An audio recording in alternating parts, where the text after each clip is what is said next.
Welcome to the Slop Temple. We pray this video helps.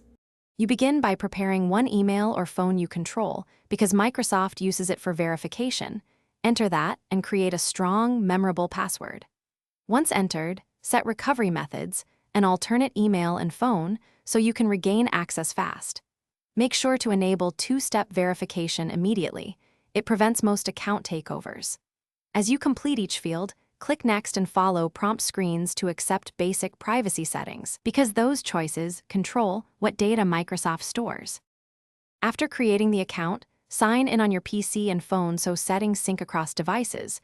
You want a single identity for Windows, Office, and OneDrive.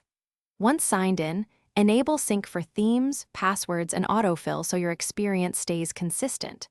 Then go into account settings to review connected apps and permissions. Revoke anything unnecessary. If you plan to share files, set OneDrive folder permissions now. Transition next to configuring family and security options to finish the setup cleanly. To finish, configure family safety, screen time, and content filters if you use family features.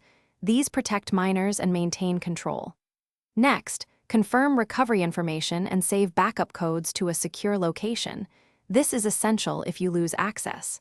Finally, sign out and test signing in on a different device to verify everything works.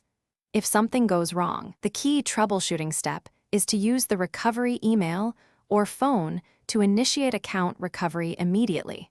Follow on-screen prompts and be ready to verify identity. Thanks for watching. Consider subscribing if we helped you.